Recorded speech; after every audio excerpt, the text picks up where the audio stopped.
Hello everyone, welcome to my channel CIB with Ashok. Friends, आज हम retail के module D में चैप्टर नंबर 18 का पार्ट 1 करेंगे। ये चैप्टर फ्रेंड्स आपका है जो other banking financial services provide की जाती हैं बैंकों के द्वारा, उनके बारे में। ओके, और इस लेक्चर में फ्रेंड्स हम देखने वाले हैं कि कौन कौन सी सर्विसेज होती हैं जिनको बैंक जो है अदर देन बैंकिंग सर्विसेज, क्या क्या फाइनेंशियल सर्विसेज जो है ऑफर की जाती है बैंक द्वारा। और उसी में आता है आपका पैरा बैंकिंग भी आती है, तो पैरा बैंकिंग क्या होती है वो भी हम देखेंगे। साथ ही साथ हम म्यूचुअल फंड के बारे में भी डिस्कस करेंगे फ्रेंड्स। ओके, जैसे म्यूचुअल फंड, इंश्योरेंस, ये सब हैं जो अदर मतलब फाइनेंशियल सर्विसेज हैं जिन्हें बैंक ऑफर करता है। ठीक है, तो शुरुआत करेंगे फ्रेंड्स। देखिए, banks are permitted to undertake certain eligible financial services or para banking activities either departmentally or by setting up subsidiary. तो बैंक को रिजर्व बैंक ऑफ इंडिया द्वारा अलाउ किया जाता है कि कुछ सर्टेन जो एलिजिबल फाइनेंशियल सर्विसेज हैं या जिन्हें पैरा बैंकिंग एक्टिविटीज़ भी कहेंगे, उनको बैंक चाहे तो डिपार्टमेंटली भी कर सकता है या एक सब्सिडरी भी बना सकता है। जैसे क्रेडिट कार्ड का जो बिजनेस होता है फ्रेंड्स, उसके लिए कुछ बैंक क्या करते हैं, एक डिपार्टमेंट बनाते हैं जिसका काम क्रेडिट कार्ड देखना होता है, और कुछ बैंक ऐसे होते हैं जो क्रेडिट कार्ड की एक सब्सिडरी बना देते हैं जिसका मतलब एक अलग ही एंटिटी हो जाती है जिसका काम केवल क्रेडिट कार्ड ही देखना होता है। ओके, तो दोनों तरीके पॉसिबल है, चाहे अपना डिपार्टमेंट बना दीजिए चाहे एक सब्सिडरी बना लीजिए, बोथ आर इक्वली ओके। कुछ सर्टेन एलिजिबल एक्टिविटीज़ हैं लेकिन जो कि अलाउ होती हैं। अब अभी इसमें हमने देखा कि पैरा बैंकिंग एक्टिविटीज़ होती हैं, तो पैरा बैंकिंग एक्टिविटीज़ में क्या क्या आता है फ्रेंड। तो देखिए, बैंक एश्योरेंस, यानी बैंक जब इंश्योरेंस प्रोवाइड करता है तो बैंक एश्योरेंस हो जाता है। डिपॉजिटरी सर्विसेज हो गया, इंश्योरेंस की सर्विसेज हो गई, म्यूचुअल फंड हो गया, क्रेडिट एंड डेबिट कार्ड्स हो गए। तो देखिए, क्रेडिट और डेबिट कार्ड भी अपना पैरा बैंकिंग एक्टिविटीज़ में ही आता है ना। यानी ये नॉर्मल बैंकिंग की जो सर्विसेज हैं उसका पार्ट नहीं है, ध्यान दीजिए यहाँ पर। ओके, तो पैरा बैंकिंग एक्टिविटीज़ में आप म्यूचुअल फंड दे सकते हैं, इंश्योरेंस ऑफर कर सकते हैं, depository services, share trading, demat services, credit card, debit card, ये सारी चीज़ें कस्टमर को आप दे सकते हैं। और इससे फ़ायदा क्या होता है कि बैंक जो है ज़्यादा से ज़्यादा लोगों तक पहुंच सकता है। ओके, और ज़्यादा से ज़्यादा मतलब एक ह्यूज पॉपुलेशन को हम बैंकिंग फाइनेंशियल सर्विसेज को ऑफर करते हैं, तो यानी फाइनेंशियल इंक्लूजन को भी ये बढ़ावा देता है friends. Okay, these activities are found inevitable in the recent fairs competition, है ना। तो ये कहना चाह रहे हैं कि अभी करंट टाइम पे जैसे हम सिर्फ बैंकिंग एक्टिविटीज़ पर ही डिपेंड नहीं रह सकते, हमें अदर एक्टिविटीज़ मतलब अदर सर्विसेज भी कस्टमर्स को ऑफर करनी पड़ेगी, क्योंकि करंट टाइम पे जो कंपटीशन है वो बहुत ज़्यादा बढ़ गया है, चाहे वो इंटरनली हो चाहे एक्सटर्नली, कंपटीशन बहुत ज़्यादा बढ़ गया है, जिसकी वजह से अदर फाइनेंशियल एक्टिविटीज़ बियॉन्ड जो है उनकी कोर एक्टिविटीज़ जो बैंक की हैं उसके अलावा और भी एक्टिविटीज़ में बैंक को पार्टिसिपेट करना पड़ रहा है ताकि वो अपनी जो प्रॉफिट है उसको इम्प्रूव कर सकें। ओके, तो बैंकों का यहाँ पर टारगेट है कि हम अपना जो प्रॉफिट है उसको बढ़ा सकें, उसके लिए उन्हें सिर्फ अब डिपॉजिट, देखिए कोर बैंकिंग सर्विसेज क्या होती हैं, बैंक का काम होता है कस्टमर से डिपॉजिट लेना और कस्टमर को लोन देना, बेसिक सर्विस सिर्फ इतनी सी है। लेकिन अभी बैंक सिर्फ इन्हीं कामों में नहीं रह गए हैं, बहुत तरीके के काम हम लोग करना शुरू कर दिए हैं। तो let's discuss few of such para banking activities being undertaken by bank in a unit. तो पैरा बैंकिंग एक्टिविटीज कौन कौन सी जो है बैंकों द्वारा की जाती हैं उनके बारे में बात करेंगे। तो पहला है distribution of third party product in retail banking. तो रिटेल बैंकिंग में जो थर्ड पार्टी प्रोडक्ट जो है डिस्ट्रीब्यूट किए जाते हैं, तो देखिए वो आपका पैरा बैंकिंग सर्विसेज का ही एक पार्ट है। तो देखिए हमने यहाँ पर समझ लिया है कि बैंकों को कुछ सर्टेन टाइप की जो फाइनेंशियल सर्विसेज हैं या पैरा बैंकिंग एक्टिविटीज़ हैं उन्हें जो है वो डिपार्टमेंटली ऑफर कर सकते हैं या फिर सब्सिडरी बना करके अपने कस्टमर को ऑफर कर सकते हैं। पैरा बैंकिंग एक्टिविटीज़ में कौन कौन सी चीज़ें आती हैं, तो हम कह सकते हैं बैंक एश्योरेंस आता है, क्रेडिट कार्ड डेबिट कार्ड आता है, म्यूचुअल फंड आता है, डिपॉजिटरी सर्विसेज आती हैं, इंश्योरेंस आता है। ये सभी जो है पैरा बैंकिंग एक्टिविटीज़ का पार्ट होते हैं। पैरा बैंकिंग एक्टिविटीज़ करने से फ़ायदा क्या होता है बैंक को, काफ़ी सारे फ़ायदे होते हैं। देखिए, एक तो फ़ायदा ये होता है कि जो कस्टमर की हमारी जो रीच है, हम बहुत ज़्यादा से ज़्यादा कस्टमर तक अपनी पहुंच बना पाते हैं। क्यों? क्योंकि हम सिर्फ कोर बैंकिंग सर्विसेज नहीं ऑफ़र कर रहे हैं, जबकि अब अगर किसी कस्टमर को म्यूचुअल फंड चाहिए, इंश्योरेंस चाहिए, तो वो हमारे पास आता है और हम उसको ऑफ़र अगर कर पाते हैं तो हम ज़्यादा से ज़्यादा लोगों तक हमारी रीच पहुँचती है, और साथ ही साथ जो बुनियादी फाइनेंशियल सर्विसेज हैं उसको पॉपुलेशन के बहुत बड़े सेगमेंट तक हम पहुँचा पाते हैं। क्योंकि रिटेल बैंकिंग का मतलब ही होता है ज़्यादा से ज़्यादा कस्टमर को अपनी सर्विसेज को देना फ्रेंड्स। ओके, ठीक है। अब इन पहले बैंक जो है इन सभी सर्विसेज को ऑफर करना अवॉइड करते थे, लेकिन अब अवॉइडेबल नहीं रह गया है क्योंकि कंपटीशन बहुत बढ़ गया है, सभी बैंक एक दूसरे से आगे बढ़ना चाहते हैं। इसलिए अदर ऐसी बैंकिंग ऐसी फाइनेंशियल एक्टिविटीज़ में भी बैंकों को इन्वॉल्व होना पड़ रहा है जो उनके कोर बिजनेस से अलग हैं, लेकिन ये इसलिए करते हैं ताकि उनकी जो बॉटम लाइन है यानी जो उनका प्रॉफिट है उसको वो इम्प्रूव कर सकें।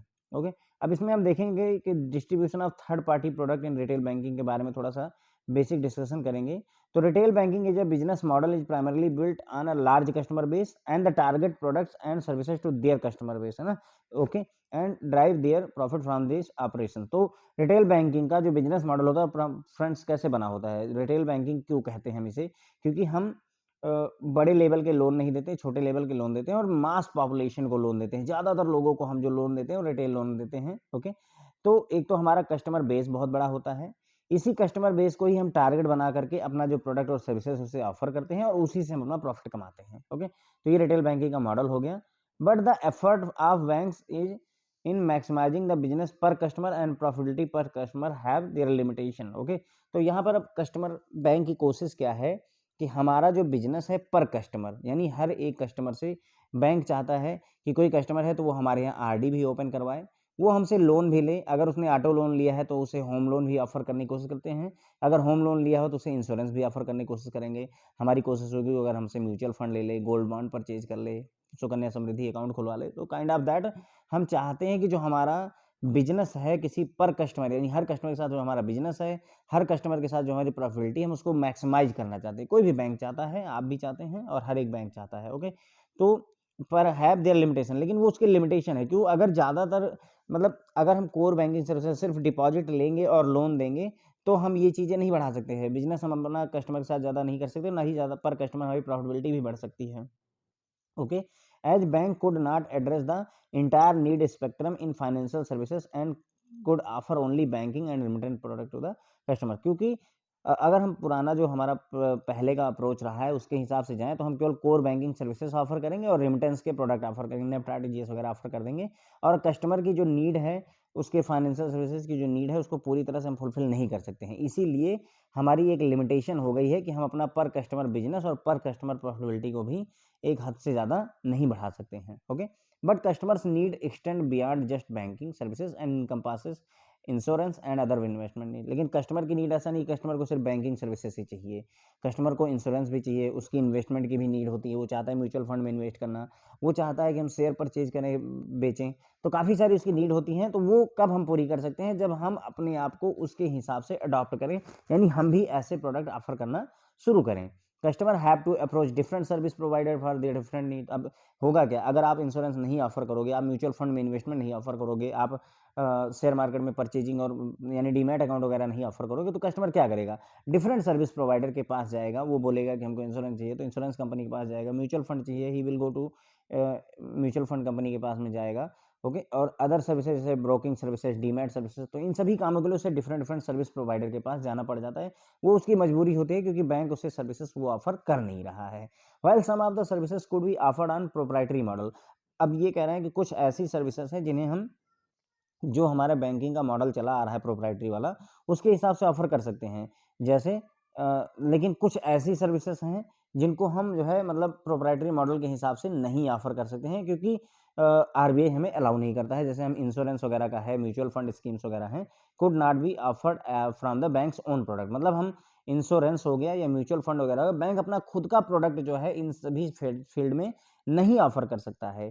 क्यों, क्योंकि ऐसी रेगुलेटरी रिस्ट्रिक्शंस होती हैं, ऐसी regulatory restrictions, banks are prohibited to offer such services on their own because of regulatory restriction. तो रेगुलेटरी रिस्ट्रिक्शन की वजह से बैंक इस तरीके की सर्विसेज ऑफर नहीं कर सकते हैं।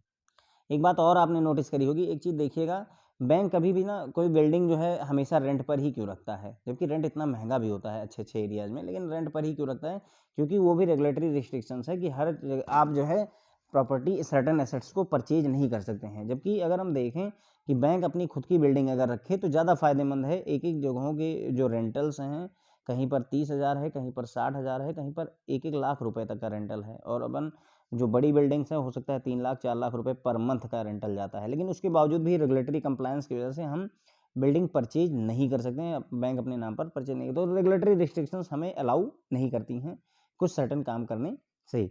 But banks can offer the above services through relevant service provider through agency arrangement with them. लेकिन अगर बैंक चाहता है कि वो उसे ये सारी सर्विसेज वो ऑफर करना चाहता है, mutual fund, insurance, depository services अगर वो ऑफर करना चाहता है, तो जो सर्विस प्रोवाइडर है उस सर्विस का, मान लीजिए इंश्योरेंस कोई कंपनी है, एलआईसी ही है, तो बैंक चाहे तो एलआईसी के साथ में टाई अप कर ले और अपने कस्टमर्स को अब एलआईसी की जो प्रोडक्ट है उन्हें ऑफर कर सकता है एजेंसी अरेंजमेंट के जरिए। ओके, और ऐसे केस में अगर बैंक ऐसा करता है तो वो कारपोरेट एजेंट का काम करता है। ओके, तो banks are permitted to offer the services by reserve bank of India by acting as corporate agent without any risk participation. तो बैंक अगर चाहे तो एक एजेंट बन जाता है। जैसे मान लीजिए मैंने आपको बताया कि एलआईसी कंपनी के साथ में बैंक ने टाई अप कर लिया, तो अब एलआईसी कंपनी का बैंक एक एजेंट के तौर पर काम करता है, कारपोरेट एजेंट के तौर पर काम करेगा, और इसमें बैंक अपना खुद का कोई रिस्क पार्टिसिपेशन नहीं करता है, यानी लाइबिलिटी अल्टीमेटली एलआईसी की होती है, बैंक की नहीं होती है। बैंक सिर्फ प्रोडक्ट ऑफर कर रहा होता है।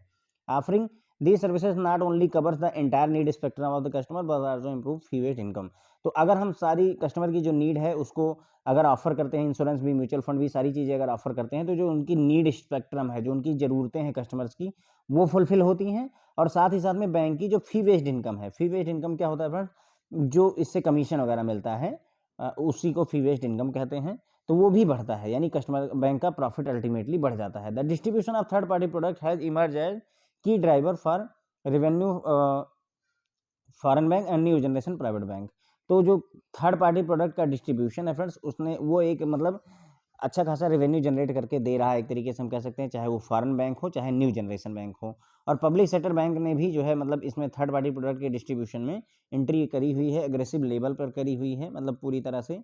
अब आजकल आप लोग भी देख रहे होंगे थर्ड पार्टी प्रोडक्ट हम लोग कितना ज़्यादा फोकस करते हैं, टारगेट आते रहते हैं कि आपको बेचना है ना, covering there huge branch network into distribution channel.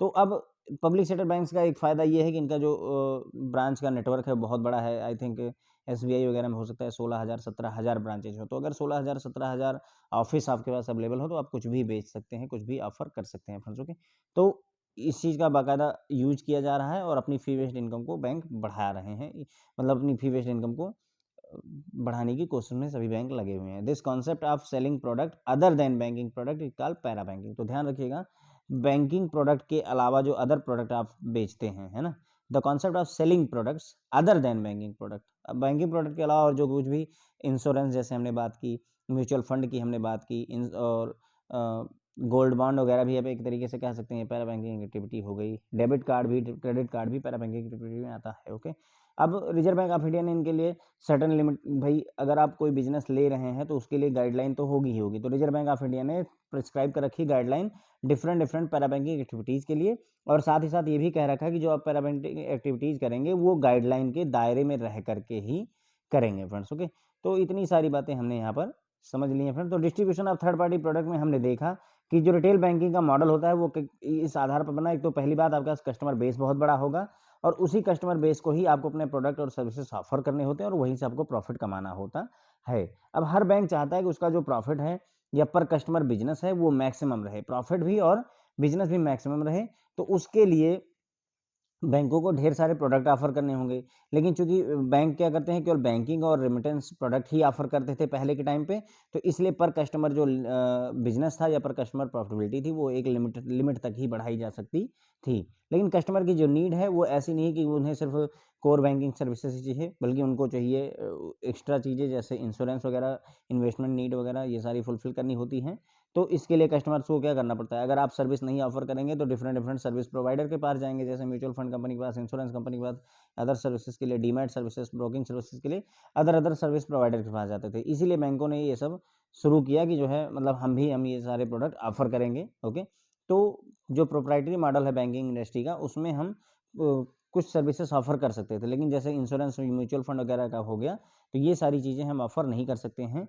Bank अपने खुद के प्रोडक्ट बना करके इन्हें ऑफर नहीं कर सकता है, क्योंकि रेगुलेटरी गाइडलाइंस ऐसा अलाउ नहीं करती है, आरबीआई अलाउ नहीं करता है। बल्कि अगर बैंक चाहता है इन सर्विसेज को ऑफर करना, जो हमने बात की जैसे म्यूचुअल फंड या फिर इंश्योरेंस, तो उसके लिए एजेंसी अरेंजमेंट किया सकता है, यानी टाई अप कर लीजिए और एक कारपोरेट एजेंट के तौर पर काम करिए और अपने जो प्रोडक्ट हैं उनको ऑफर कर सकते हैं आप, कोई दिक्कत नहीं है। ठीक है, अब अगर आप ये सारे प्रोडक्ट कोई भी बैंक ऑफर करता है तो जो कस्टमर की नीड है पहली बात वो फुलफिल होती है, और साथ ही साथ बैंक की इनकम भी बढ़ती है, जिसे फी बेस्ड इनकम कहते हैं। ओके, अब चाहे फॉरेन बैंक हो, चाहे public sector bank, sorry new generation private sector bank हो, इन सभी में जो है मतलब एक अच्छा खासा रेवेन्यू जनरेट हो पाता है, किससे, थर्ड पार्टी प्रोडक्ट से। तो पब्लिक सेक्टर बैंक ने भी जो है एंट्री करी हुई है थर्ड पार्टी प्रोडक्ट डिस्ट्रीब्यूशन में, एग्रेसिव वे में एंट्री करी हुई है और अपनी जो ब्रांचों का जो नेटवर्क है उसको यूज कर रहे हैं as a channel for distribution of the products. Okay, और अपनी जो फी बेस्ड इनकम है उनको भी इंक्रीज कर रहे हैं।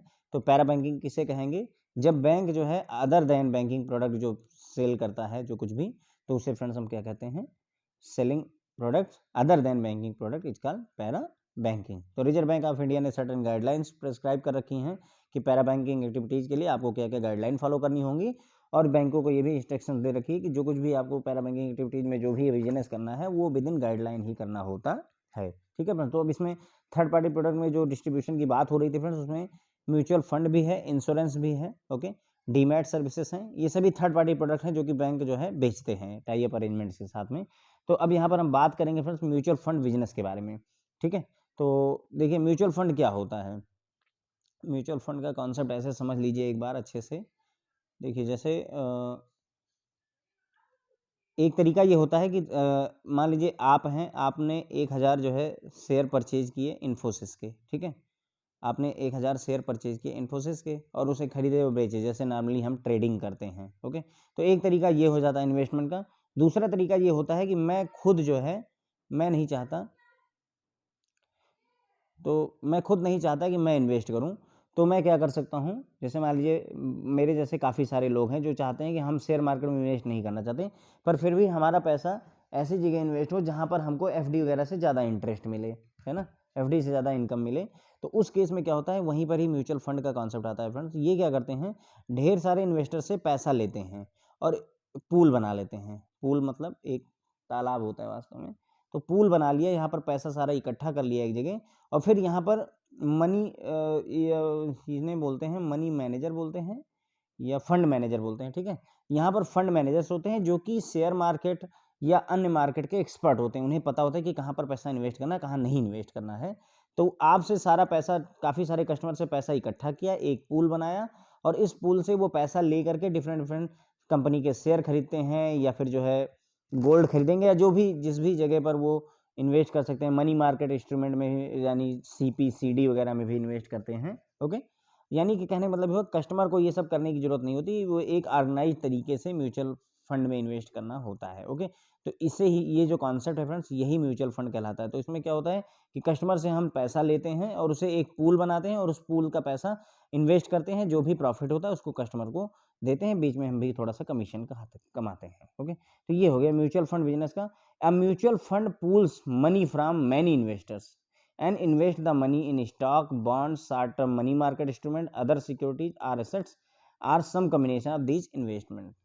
ओके, तो म्यूचुअल फंड क्या होता है? म्यूचुअल फंड क्या करता है? पूल्स मनी, मनी की पूलिंग करता है फ्रॉम मैनी इन्वेस्टर्स, बहुत सारे इन्वेस्टर से मनी का पूलिंग करता है, इकट्ठा करता है, और इन्वेस्ट करता है उनकी मनी को स्टॉक मार्केट में, बॉन्ड में इन्वेस्ट कर दिया, या शॉर्ट टर्म मनी मार्केट जो इंस्ट्रूमेंट है उनमें, जैसे सीपी और सीडी मैंने आपको बताया, या अदर सिक्योरिटीज और एसेट्स के जो भी ऑप्शन हैं, या इनके कम्बिनेशन में। मतलब हो सकता है कि सारा पैसा स्टॉक में ही ना इन्वेस्ट करें, कुछ पैसा स्टॉक में, कुछ बॉन्ड्स में, कुछ जो है अदर सिक्योरिटीज में इन्वेस्ट कर दिया। तो इस तरीके से मतलब म्यूचुअल फंड पैसा क्या करेंगे, मैनी इन्वेस्टर से पैसे को पूल करते हैं और फिर उन्हें इन्वेस्ट करते हैं डिफरेंट डिफरेंट जो ऑप्शंस अवेलेबल होते हैं, और जो भी प्रॉफिट आता है फ्रेंड्स वो कस्टमर्स को दे दिया जाता है।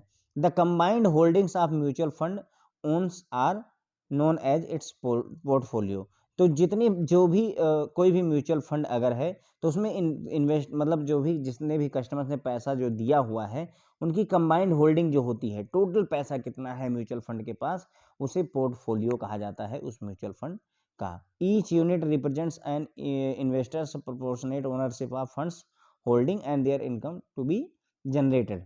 हर यूनिट, अब जैसे शेयर मार्केट में होता है फ्रेंड्स कि आपने 10 शेयर परचेज किए, उसी तरीके से म्यूचुअल फंड में भी आपको यूनिट मिलती है। तो मान लीजिए जो है एक म्यूचुअल फंड है जिसमें टोटल 10 यूनिट हैं, और 10 यूनिट में मान लीजिए अगर 2 इन्वेस्टर हैं, 2 इन्वेस्टर्स में मिला करके 10 यूनिट टोटल मिली हुई हैं, तो इसका मतलब हर एक की 5-5 यूनिट पर ओनरशिप होती है। ओके, तो वही कह रहा है कि each unit represents an investors proportionate ownership. हर एक यूनिट पर इन्वेस्टर की प्रोपोर्शनेट ओनरशिप होती है। अब मान लीजिए एक यूनिट है और उस यूनिट पर मान लीजिए 1000 जो है इन्वेस्टर्स हैं इस एक यूनिट में, 1000 इन्वेस्टर्स हैं, तो यानी इस एक यूनिट में 1000 लोगों की हिस्सेदारी है, उसी प्रोपोर्शन में उनकी हिस्सेदारी होती है और जो भी पैसा जनरेट होता है उसी प्रोपोर्शन में उनको बांटा जाता है। अब यहाँ पर हम बात करेंगे कि म्यूचुअल फंड के कुछ साइलेंट फीचर्स क्या होते हैं इस ओके। तो देखिए म्यूचुअल फंड में हमने समझ लिया फ्रेंड्स, क्लियर रखिएगा। म्यूचुअल आपसे क्वेश्चंस क्या पूछा सकता है कि इनमें से कौन सा है जो कि मनी को पूल करता है और पूल करके कहीं अदर मतलब स्टॉक्स और बॉन्ड में इन्वेस्ट करके कस्टमर्स को प्रॉफिट देता है। तो मनी को पूल करने का कॉन्सेप्ट अगर पूछा जाएगा तो क्लियर रखिएगा कि ये म्यूचुअल फंड की ही बात हो रही है, क्योंकि पूलिंग वहीं पर ही होती है। तो अब mutual fund pools money from many investors and invest the money in stock, bond, short term money market instrument and other securities या some combination of these investment. तो मनी म्यूचुअल फंड में ही मनी को pool किया जाता है, यानी कि ढेर सारे इन्वेस्टर्स 1 लाख इन्वेस्टर्स से पैसा इकट्ठा किया गया और उस पैसे को फिर शेयर मार्केट में, बॉन्ड्स में या कहीं पर इन्वेस्ट किया गया और जो भी प्रॉफिट आया वो कस्टमर्स को दे दिया गया। म्यूचुअल फंड की जो कंबाइंड होल्डिंग होती है, टोटल पैसा जो म्यूचुअल फंड के पास होता है उसे पोर्टफोलियो कहते हैं और हर each unit represents an investors proportionate ownership. तो ईच यूनिट, जितनी भी यूनिट्स होती हैं वो इन्वेस्टर्स का ओनरशिप दिखाती है। जैसे अगर आप म्यूचुअल फंड में अगर आप इन्वेस्ट करते होंगे तो आपको दिखाता होगा कि आपके जैसे फॉर एग्जांपल मान लीजिए 20,000 रुपये कटे इस महीने, तो बदले में आपको 168 यूनिट आपको अलॉट हुई है। तो इसका मतलब ये हुआ कि उस म्यूचुअल फंड में जो टोटल म्यूचुअल फंड का पैसा था उसमें से 168 जो है यूनिट आपको अलॉट हुई हैं, ये आपका मतलब प्रोपोर्शनेट ओनरशिप हो गई और आपको इनकम भी इसी 168 यूनिट पर जो होगी वो दिया जाएगा। ओके, अब यहाँ पर साइलेंट फीचर की बात करेंगे फ्रेंड्स हम, तो देखिए म्यूचुअल फंड की खासियत क्या होती है, प्रोफेशनल मैनेजमेंट होता है। Money is invested through fund manager. आप खुद पैसा इन्वेस्ट नहीं कर रहे हैं, हो सकता है आपको ना नॉलेज हो कि इन्फोसिस का शेयर गिरेगा या चढ़ेगा या रिलायंस का शेयर गिरेगा या चढ़ेगा, लेकिन जो ये मनी फंड मैनेजर्स होते हैं इनको लगभग अनुभव होता है, दे कैन अंडरस्टैंड कि हाँ क्या होने वाला है। तो यहाँ पर प्रोफेशनल मैनेजमेंट होता है, आपके पैसे को मनी जो है इन्वेस्ट की जाती है फंड मैनेजर्स के द्वारा। फंड मैनेजर आपका पैसा इन्वेस्ट करता है तो आपको ज़्यादा लोड लेने की जरूरत नहीं, ज़्यादा परेशान होने की जरूरत नहीं होती है, सिंप्लिसिटी होती है। म्यूचुअल फंड की यूनिट को बाई करना आसान होता है, इतना डिफिकल्ट टास्क नहीं है। एक बार अपना अकाउंट ओपन करवा लीजिए, आजकल तो कई सारे ऐप भी हैं जिन पर जा करके आप सीधे म्यूचुअल फंड में इन्वेस्ट कर सकते हैं। Okay, any bank has its own line of mutual funds and minimum investment amount is small. Okay, तो कोई भी बैंक जो है अपना म्यूचुअल फंड का बिजनेस खोल सकता है, म्यूचुअल फंड का बिजनेस लाइन बना सकता है। खुद का नहीं होगा फ्रेंड, ध्यान रखिएगा, है ना, क्योंकि ओनरशिप बैंक नहीं लेता है और इन्वेस्टमेंट भी यहाँ पर ज़्यादा नहीं करना होता है, स्मॉल अमाउंट का ही इन्वेस्टमेंट होता है, ज़्यादा इन्वेस्टमेंट करना ही नहीं क्योंकि सारा पैसा तो कस्टमर का होता है। ओके, तो investors should examine each of the above features carefully before investing in mutual fund. तो म्यूचुअल फंड में इन्वेस्ट करने से पहले इन्वेस्टर्स को चाहिए कि वो सारे फीचर्स को समझ लें, जान लें, तभी इन्वेस्ट करें। इसीलिए कई बार कहा जाता है, जब आप लोग म्यूचुअल फंड का एडवर्टीजमेंट देखते होंगे तो उसमें सबसे लास्ट में बोलता है कि mutual funds are subject to market risk, please read all the documents before investing. तो ये चीज़ है। अब यहाँ से ये भी पता चलता है कि मार्केट रिस्क क्या होता है, बीएफए में हम लोग पढ़ते रहते हैं ना मार्केट रिस्क क्या होता है। तो देखिए म्यूचुअल फंड जो है मार्केट रिस्क को सब्जेक्ट करते हैं। आप प्राइस में ups and downs are possible. Okay, तो यहाँ पर देखिए ओके, तो यहाँ पर प्रोफेशनल मैनेजमेंट है, कोई दिक्कत नहीं है। पैसा हमारा फंड मैनेजर द्वारा, ये पूछा सकते हैं फ्रेंड्स कि जो म्यूचुअल फंड होते हैं उनमें पैसा कौन इन्वेस्ट करता है, तो फंड मैनेजर्स करते हैं। ओके, कस्टमर पैसे देता है, इन्वेस्टमेंट का काम फंड मैनेजर्स करते हैं। सिंप्लिसिटी होती है, म्यूचुअल फंड की यूनिट बाई करना, कोई म्यूचुअल फंड बाई करना कोई बहुत बड़ा डिफिकल्ट काम नहीं होता है। कोई भी बैंक अपना म्यूचुअल फंड का बिजनेस स्टार्ट कर सकता है क्योंकि इसमें इन्वेस्टमेंट की ज़्यादा ज़रूरत नहीं होती है। म्यूचुअल फंड में इन्वेस्ट करने से पहले इन्वेस्टर्स को चाहिए कि वो सारे जो है डॉक्यूमेंट्स को केयरफुली रीड कर लें, सभी चीज़ों को समझ लें।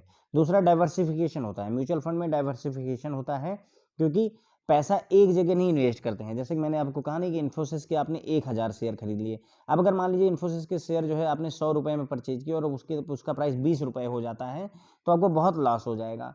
लेकिन म्यूचुअल फंड में ऐसा नहीं होता, पैसा आपका सभी कस्टमर्स का पैसा इकट्ठा करके वो मल्टीपल प्लेसेस पर कुछ बॉन्ड में इन्वेस्ट कर दिया गया, कुछ किसी कंपनी के शेयर में इन्वेस्ट कर दिया गया, कुछ के गोल्ड खरीद लिए गए।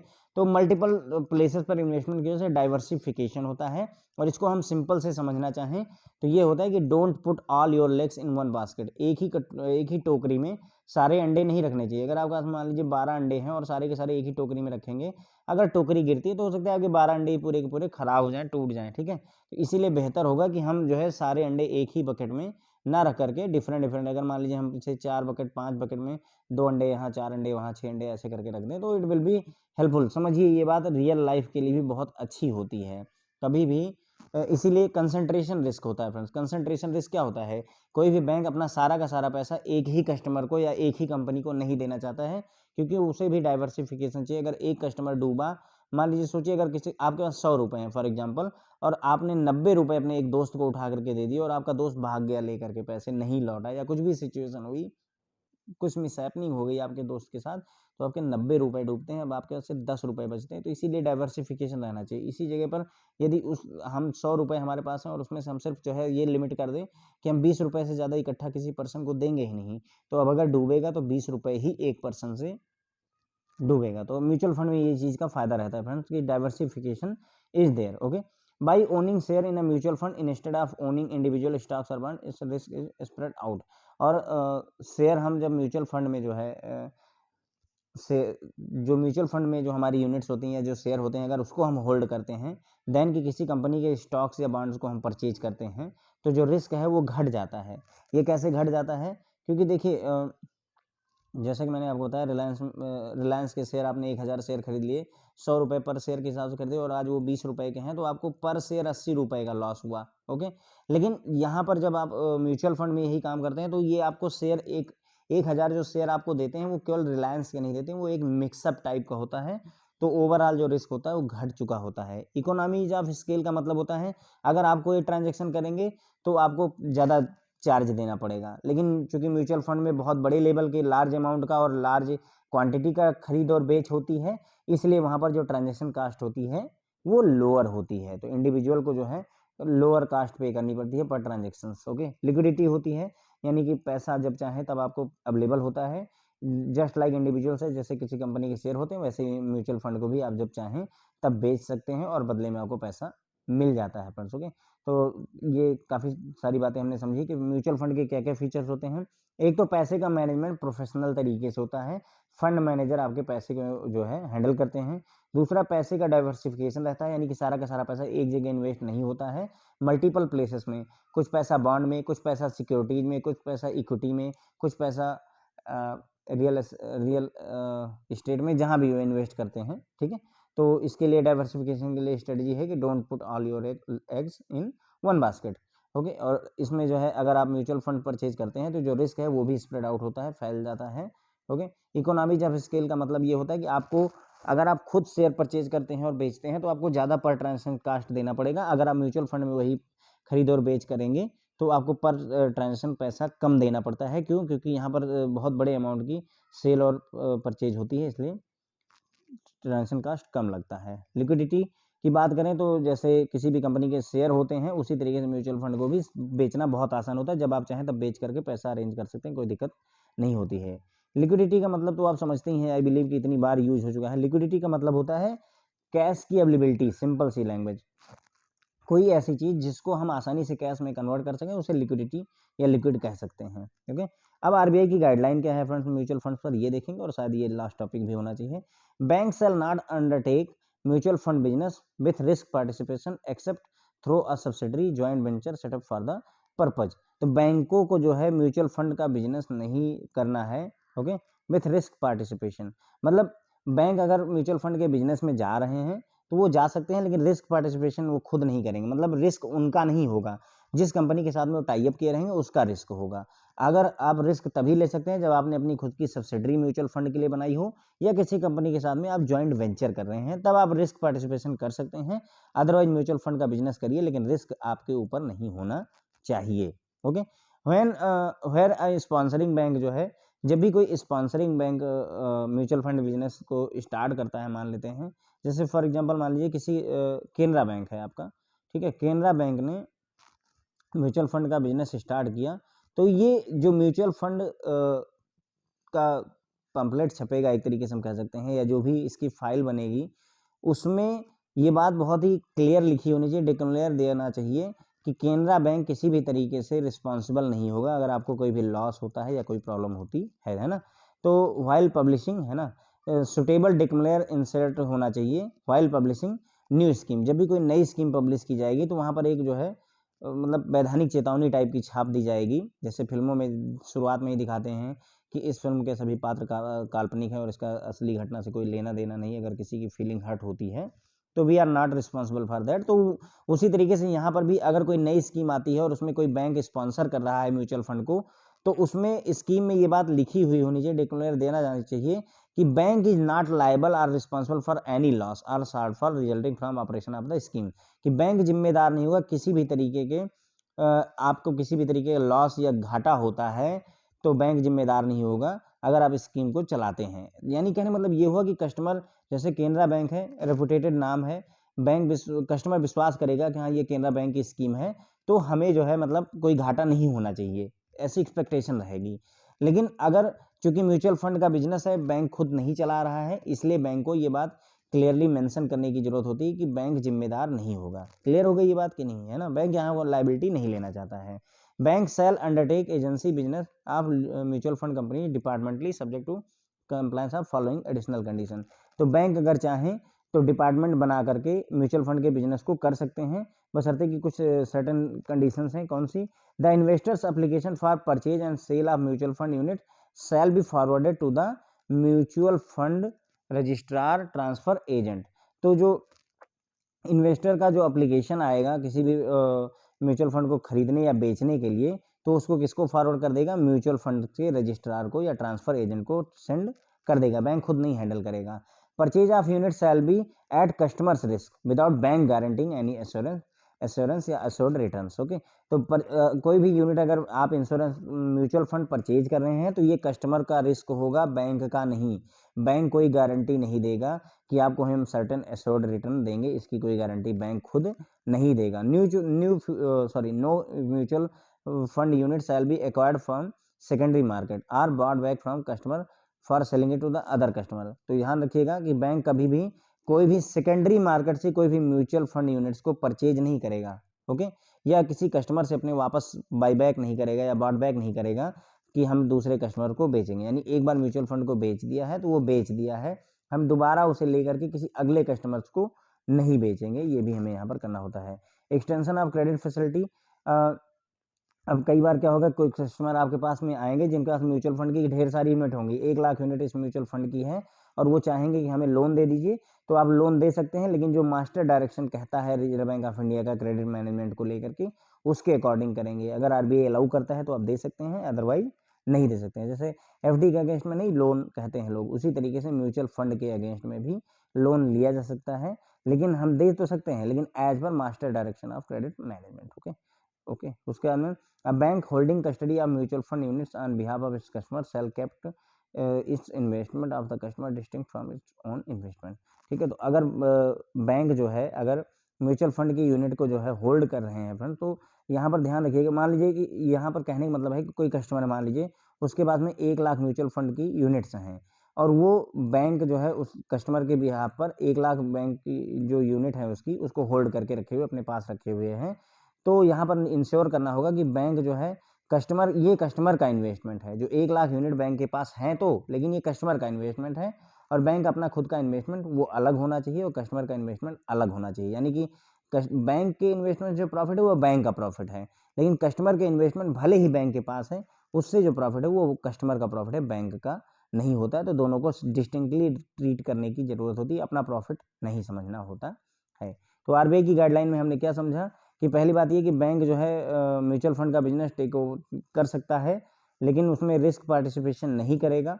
रिस्क पार्टिसिपेशन कब करेगा? जब वो अपनी खुद की सब्सिडरी बनाए या जॉइंट वेंचर करे किसी कंपनी के साथ में, तब यानी रिस्क ले सकता है। अगर कोई बैंक स्पॉन्सर कर रहा है किसी म्यूचुअल फंड स्कीम को, तो स्कीम जब छापी जाएगी तो वहाँ पर ये बात बहुत ही क्लियरली लिखा जाएगा कि बैंक किसी भी तरीके से जिम्मेदार नहीं होगा, रिस्पॉन्सिबल नहीं होगा, लायबल नहीं होगा किसी भी तरीके के लॉस या शॉर्टफॉल के लिए जो इस स्कीम को चलाने से कस्टमर को होगा, उसके लिए बैंक लायबल नहीं होगा। ये बात बहुत ही क्लियर कट लिखनी चाहिए।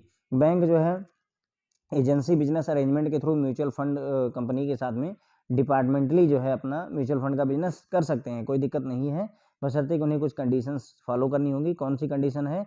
एक तो इन्वेस्टर का जो एप्लीकेशन आएगा म्यूचुअल फंड को खरीदने और बेचने के लिए, उसको वो फॉरवर्ड कर देंगे किसके पास में? जो म्यूचुअल फंड के रजिस्ट्रार्स हैं, ट्रांसफ़र एजेंट हैं, उनको दे देगा कि आप ये ले लो, इसको खरीदो और बेचो। ओके, यानी बैंक एक तरीके से यहाँ पर सिर्फ मीडिएटर का काम कर रहा है। ओके, और बैंक अगर कोई भी कस्टमर जो है, कस्टमर अगर कोई, बैटरी एकदम ख़त्म होने वाली है, कोई भी बैंक अगर मान लीजिए कोई भी कस्टमर अगर म्यूचुअल फंड खरीदता है तो वो उसका खुद का रिस्क होगा। ओके, और अगर जो है कोई भी म्यूचुअल फंड, ठीक है फ्रेंड्स, इसी पर ख़त्म करते हैं, अदरवाइज़ ये बैटरी ख़त्म हो जाएगी। Thank you so much.